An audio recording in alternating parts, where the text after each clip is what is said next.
I wonder if we might be able to imagine what circumstances must have conspired in order for a man's life to be recorded by history.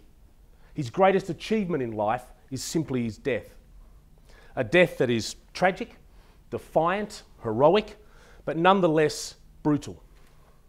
It's an amazing story, and as a teacher I love stories. I use stories all the time. I've used stories for decades. I've loved diving into stories as an individual, and I've loved using stories in my classroom to bring lessons alive. And I've come to a certain point in my career where I think we've really got to shake teaching up. We've really got to shake this 200-year-old academic model to its core. And I think stories can be a part of that. And so my message today to this audience that's listening, particularly our young people obviously, is to seriously consider teaching. It is a heck of a time to join teaching. It is a remarkable time because we've still got to create the future of teaching. Let me introduce you to someone spectacular. This man is Tony Kurtz, and he is forever 26, and it's his story that I was referring to. This monster is the 4,000-metre Eiger in Switzerland, and it's 1936.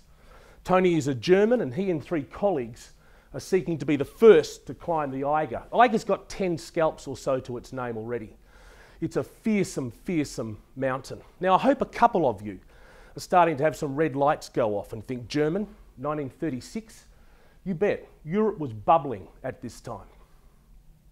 And conspiracy theorists have that in one of the backpacks of Tony or his 3 colleagues is a giant swastika that's to be held aloft at the top of the summit.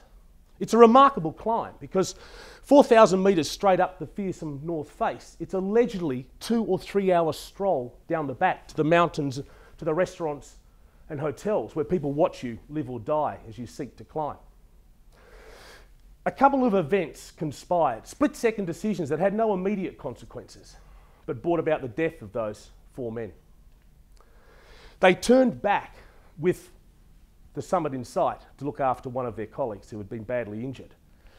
A fair bit of pressure. A couple of months out from the Berlin Olympics, the prospect of Hitler's admiration at Germany claiming the summit of the Eiger, leading into the display that was to be the Berlin Olympics, and then on to Europe and then obviously the world. It didn't go according to plan. They turned back, and as because of one of their decisions, 3 of them were almost mercifully killed instantly in an avalanche. Tony Kurtz was left hanging 20 metres above his rescuers, about 2,000 metres up this mountain. For 24 hours, he fought and defied death. The reason he couldn't get to his rescuers was another split-second decision had been made by one of his rescuers. And he was trying to force a knot through his carabiner, and he ultimately died. Look, it's a fabulous story, but search his life, and all you can find really are movies, books, but it's his last 4 days.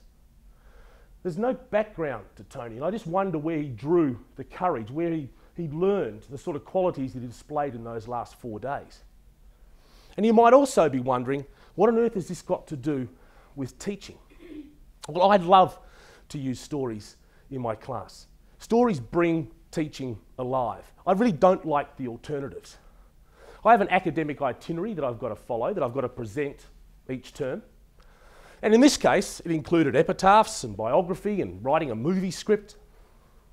The alternatives are a textbook, which is like a handbook for teaching, I suppose, or worse, a worksheet, which are simply an educational crime. So I design units of work, and we bring this alive. For one lesson, the chapel wall here was the Eiger for these boys. But in their minds is a collaborative movie script they've put together, and they have hunted high and low and read the story of Tony Kurtz.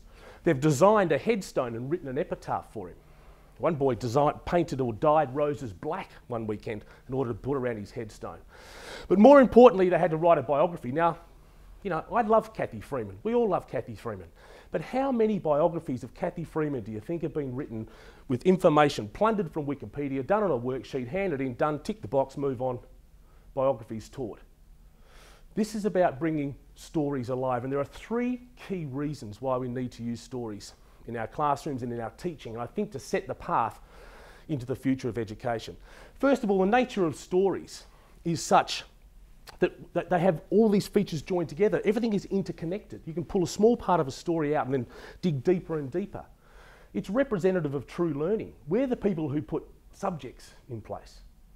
A story like Tony Kurtz's takes you through history and through music and culture.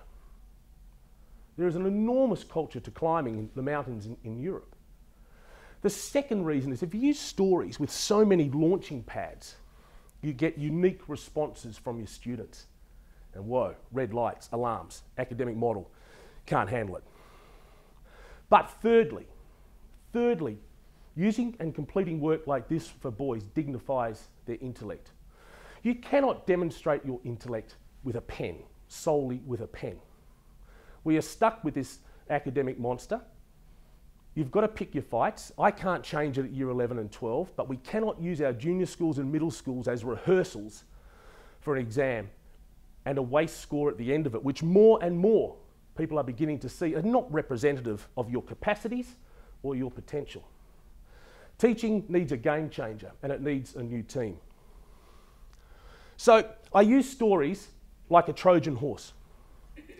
We might go through 15, 16 stories in a year, extracts of novels, never a whole novel. And from that we build into it, I build into it tasks and activities. That yes, one of them always spectacularly tries to bring it alive, but the story fills up with colour and noise the activity. So the skill or the understanding is developed thoroughly, enduringly in the class. We have a disconnect between reality and our school system. We all know the world is changing. Countless thousands of teachers, good teachers, know things have got to change. They know deep down we can do it better. But the operation of this monster is such that there's no time to sit and discuss it. Well, there's got to be. We've got to start to make the change, and it's junior school and middle school where we can start to do it. And that's why the prospect of becoming a junior school or a middle school teacher, if things are starting to light up for you and you can think of stories, it's something to think about. It's going to be a rollicking ride. But the big thing to deal with in a classroom is that the intellect is as unique as a fingerprint. It is the personality of your brain. And I don't think there's anyone that can put their hand up and suggest that you reveal the personality of your brain in an essay or a test. We use that as default positions. There are countless thousands of good teachers out there who engage their class, deliver the content and get a good result. We're very, very good at it. We've been doing it for over 200 years. And all of us know that it's got to change. We've got to broaden the band from good to very good teachers. We've got to find a team of mentor, outstanding teachers. They're going to need to have some pretty big skills. But intelligence these days, your capacities are what, not just for a job. This is not just about being employed. This is about being engaged, active participant in society. Otherwise, you're condemned to the fringes. And these are the skills we look for. Innovation, creativity, problem solving, collaborative problem solving over a distance. Technology, yes. These are critical developments. Your waste score doesn't indicate your capacity to do these. We see universities plunder our brightest students before you do your waste. They just want a good conversation with you and go, I don't know what the job's going to be yet, but I want you in my company. That's the reality. It's very easy to stand here and condemn year 11 and 12. I know that. That's not my goal. My goal is to say we cannot let the shadow, the pressures there, fall all the way down to junior and middle school. We need people who are absolutely committed to changing the assessment model, because we assess what we value. We assess what we value in schools. And if we keep saying, yes, we're going to be creative and yes, we're going to have innovation, but it comes back to that absolute tunnel of test, essay, we're not being serious. We need to change and understand that assessment is about demonstrating your understanding. And if we're true to that, we understand the diversity of people's intellect, we have to change the nature of assessment. And what is happening in junior and middle schools is that we are being pressured to follow the senior school model. Show me a NAP plan for creativity or innovation, then I think we're getting serious. But to aspire to an average NAP plan for most schools is laughable. demonstrations of understanding. That's what technology can help us do. Technology is not about speeding up the past. Technology is about game changer. But technology's been here for a while. It's not the future. It's very, very much the present. But using video, working collaboratively, making your learning visible and your thinking visible has got to be the goal. It's got to come back to our classrooms. It's what the art of teaching and the science of learning is about. That's what we've got to get our minds back on. Not getting defensive and publishing results, numbers, because they're becoming less and less meaningless. The rest of the world knows it. And deep down, we all know it as well. Let's try something. See if there's a couple of lights going on for some of you. The academic itinerary, the task is a compare and contrast. That's what I've got to deliver.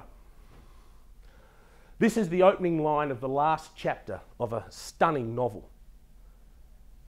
The lamentations rang through the frosty air and touched the stars. My own mouth opened in a silent howl of grief. The cries went on trembling and lingering, but God forgive me, I wanted them to end. It's the first line of the last chapter of Beryl Bainbridge's novel, Every Man for Himself, which is about the Titanic, you know, the real story. There's no beautiful singing at the end in this novel. The students in my class didn't get the novel, they got the last page. And their task was to create a piece of writing, a powerful piece of writing, as well as a compare and contrast. But I've got to bring it alive. It's the last moments of the Titanic. It's 4 a.m. The rescue ship's not there. It's dark. It's freezing cold. So we've got to bring it alive. We put them in an ice bath. No one dies. They come flying out like salmon. It's ridiculous to suggest anything's going to go wrong with it. It is a spectacular start to the discussion. Then we have a conversation.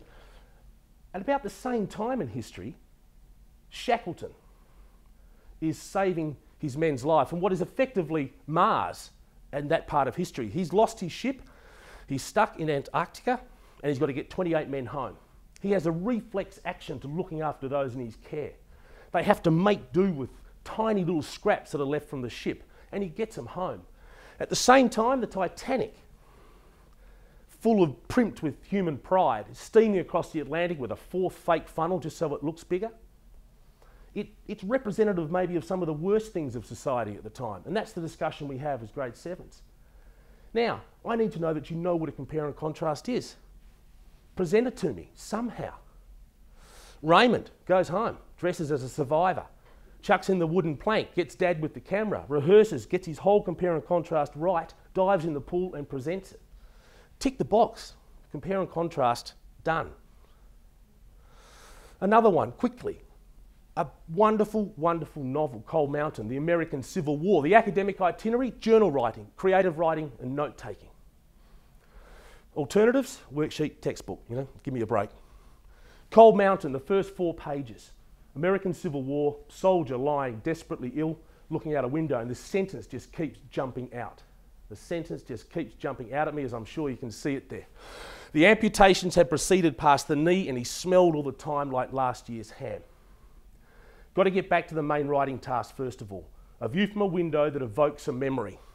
A lot of discussion, a lot of going home, looking out windows, planning the writing, but something to trigger it, something to start the thinking. The journal writing, a rotten ham journal. Pieces of ham, 2 weeks in the sun in March. Photographed every second day. Texture, appearance, there's your journal taking.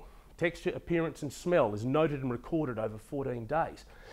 Bit of globalisation, we invite boys in Scotland to join us at Edinburgh Academy School. But it's March there, so it won't rot outside, it freezes. So it's got to come inside and sit on heaters in the school for 2 weeks. But, you know, there's discussion, there's interaction about the research work we did to trigger this story and reference sites from the boys.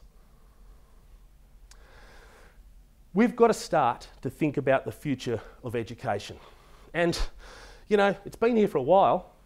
Computers have been in classrooms for 25 years. We have to get over the fact that having 1,000 computers in our school does not make us the future of education. We have to start to understand that we've got to be true in getting students to be able to present their absolute, demonstrate their capacity for intellect superbly. It is a challenge, and it's going to take a special group of teachers to understand this and to begin to deliver the messages. But the future of education it's been sitting there a while. That classic anecdote that if a doctor came back after 50 years, or an engineer came back after 50 years, you know, he wouldn't know where to start. You wouldn't miss a beat if you went into a classroom. We've got to rev it up. Technology, as someone fantastically said in education, is too often about putting rockets on stagecoaches. We've got to change our thinking. We've got a team of people to smash open that door because it's starting to rot. 200 years. And that, probably those doors, I think, the future of education, you know, it should be a conversation we were having 50 years ago, but let's have it now. We need teachers with 4 qualities, and it should help us enormously in being able to distinguish. There are countless thousands of honourable, hard-working teachers who have a passion for a subject, who engage their students and get good results. That's a good thing. But to my mind, that's level 1.